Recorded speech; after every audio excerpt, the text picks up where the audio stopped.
Imagens e fotografias têm o poder de capturar momentos únicos e especiais, mas nem todas as imagens nos trazem memórias felizes.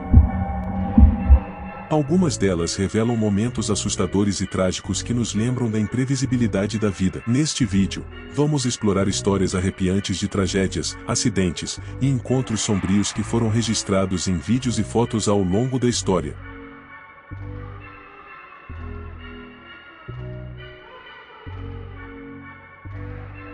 Erro ao entrar o túnel. No dia 24 de julho de 2010, juntos se reuniram animadamente para o festival de música eletrônica Love Parade em Dorsberg, Alemanha. Contudo, a admissão ao festival foi adiada por 1 hora, iniciada em uma longa fila de entusiastas ansiosamente na entrada. O cenário tornou-se ainda mais caótico devido ao único meio de entrada e saída do local, um túnel estreito com 240 metros de comprimento. Na tentativa de aliviar o superlotamento, a força começou a instruir os recém-chegados através de alto-falantes para voltarem. No entanto, mesmo diante das combinações, algumas pessoas continuaram avançando para o túnel confinado, ignorando os avisos. As consequências foram afetadas. As pessoas que estavam próximas à extremidade do túnel foram esmagadas e não tinham para onde ir. 21 pessoas perderam suas vidas sufocadas por lesões causadas pelo esmagamento, enquanto outras 500 ficaram feridas e muitas mais sofreram um trauma psicológico devastador. Após extensas considerações, o processo penal foi descontinuado e nenhuma pessoa foi responsabilizada pelas falhas que levaram a essa tragédia. A arte perturbadora apresenta no túnel de Karla que estressa retrata os 21 jovens que perderam suas vidas naquele dia fatídico. É difícil não se sentir assombrado ao ver esse mural, que parece quase fantasmagórico, como um causador de como esses jovens perderam suas vidas nesse evento trágico. Essa imagem nos convida a refletir sobre a preservação da vida e a importância de nos orgulharmos cada momento que temos. Acidente do dirigível R-38.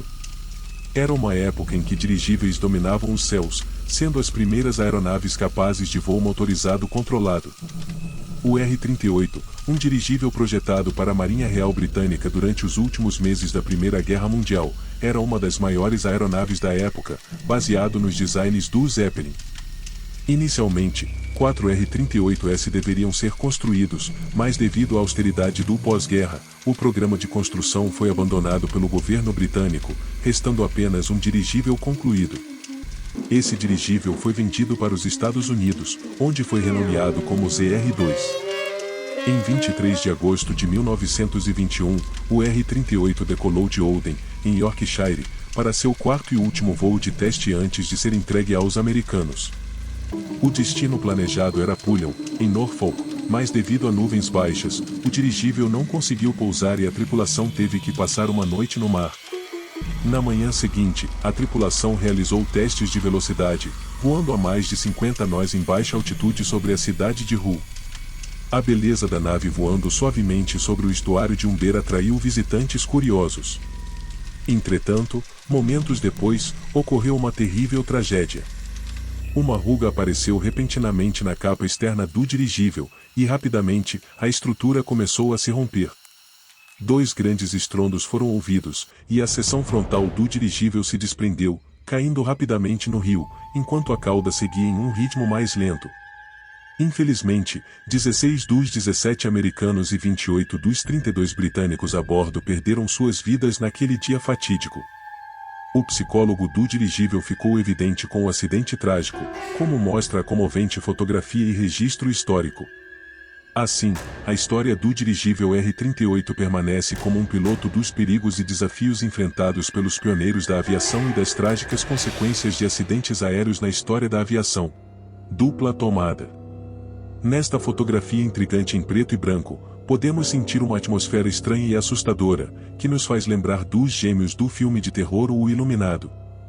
No entanto, essa imagem não retrata realmente gêmeos, e em vez disso, mostra uma criança com uma misteriosa anomalia à sua esquerda.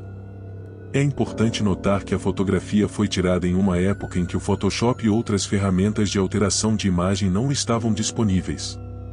Portanto, a possibilidade de ser uma exposição dupla não pode ser descartada. No entanto, Caso não seja resultado de uma sobreposição intencional, a imagem poderia capturar a presença de um fantasma. Infelizmente, encontramos pouca informação sobre essa fotografia online, o que apenas adiciona mais mistério a essa imagem intrigante. Independentemente do que essa foto representa, ela certamente desperta nossa imaginação e curiosidade sobre o inexplicável. Às vezes, as fotografias mais antigas carregam consigo histórias e segredos que permanecem desconhecidos para nós, deixando-nos com uma sensação inquietante e instigante. A Grande Radiana. Este inquietante manequim é chamado de Radiana, uma criação do mágico professor John Podgey. Ele alegou que Radiana era um robô extremamente sofisticado, capaz de realizar feitos incríveis, como ser copiloto de um avião, dirigir um carro, assar um bolo e até mesmo fazer a barba de uma pessoa. O professor Podgey levou Radiana em turnê durante as décadas de 1920 e 1930, e ela se tornou um sucesso estrondoso com o público. No entanto, o que muitos não sabiam era que a maravilhosa Radiana, que parecia tão controlada pelo professor, não era um robô de verdade. Na verdade, havia uma pessoa real escondida dentro da automação.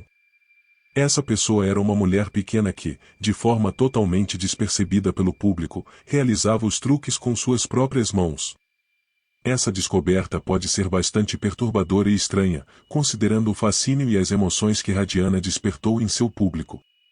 Essas revelações nos fazem questionar a linha tênue entre ilusão e realidade no mundo do entretenimento e da magia. Clube dos Corações Solitários. No mês de novembro de 1947, um conhecido pregou uma peça em Martha Beck, escrevendo em seu nome para o New York Lonely Hearts Club. Raymond Ferdinand respondeu à carta e os dois acabaram se conhecendo. Porém, quando Raymond percebeu que Martha não era tão rica como ela havia afirmado, ele fez suas desculpas e não planejou encontrá-la novamente. Mas Martha não desistiu facilmente e ameaçou se matar caso Raymond se recusasse a vê-la. Determinada a ficar com ele, ela chegou ao extremo de abandonar seus 2 filhos para estar ao lado de Raymond, mesmo sabendo que ele era um vigarista que enganava mulheres do Clube dos Corações Solitários. Raymond acabou se casando com outras mulheres, mas Martha continuou a fingir ser apenas sua cunhada. Todas as esposas de Raymond, entretanto, morreram em circunstâncias misteriosas. Em 1º de janeiro de 1949, Raymond e Martha visitaram Jeanette Fay, uma viúva pertencente ao Clube dos Corações Solitários. Jeanette aceitou a proposta de casamento de Raymond, e ele a convenceu a retirar grandes quantias de dinheiro de sua conta bancária. Quando Fay se recusou a permitir que Martha morasse com eles após o casamento, Martha espancou até a morte com um martelo. Em seguida, o casal criminoso colocou o corpo de Jeanette em um baú e entrou em cimento no porão de uma casa alugada em Queens, Nova York. No mesmo dia do assassinato de Jeanette, Raymond respondeu a outra carta do Clube dos Corações Solitários, dessa vez de Delphine Downing, uma jovem viúva de Grand Rapids, Michigan, que tinha uma filha de 2 anos chamada Rainille. Martha sentiu ciúmes de Delphine e, eventualmente, Raymond a matou a tiros, enterrando-a também em cimento no porão da casa. Poucos dias depois, Martha matou a pequena Rainille, afogando-a em uma bacia e enterrando junto à mãe. Quando vizinhos preocupados bateram à porta do casal, Raymond e Martha os despistaram antes de irem ao cinema. No entanto, ao retornarem, foram presos pela polícia. Após serem presos, o casal ficou conhecido como os assassinos dos corações solitários. A investigação levou a polícia ao porão da casa em Queens, Nova York, onde o corpo de Jeanette Fay foi desenterrado. A foto chocante foi tirada durante a escavação do porão. Apesar de negarem a autoria de 17 assassinatos atribuídos a eles, Raymond e Martha foram julgados apenas pelo assassinato de Jeanette Fay. Ambos foram condenados à morte e executados na cadeira elétrica na prisão de Sing Sing em 8 de março de 1951. Mesmo nome e vida totalmente diferente. Nas terras do cemitério, ergue-se um túmulo desprotegido com a inscrição O George Washington. No entanto, esse não é o George Washington, o pai fundador e primeiro presidente dos Estados Unidos. Este outro George Washington é conhecido por uma razão completamente diferente. Na época em que o sistema prisional do Texas implantava sua nova cadeira elétrica, em 1924, este George Washington foi um dos primeiros a enfrentar tal destino.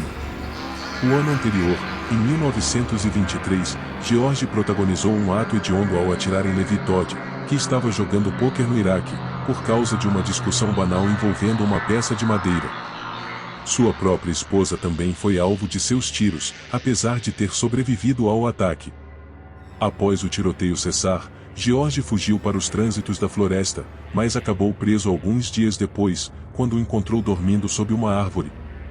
No dia fatídico de 9 de fevereiro de 1924, com apenas 39 anos, George e outros 4 criminosos foram levados à cadeira elétrica e executados. Essa trágica ocasião ainda detém o recorde estadual de maior número de execuções em um único dia.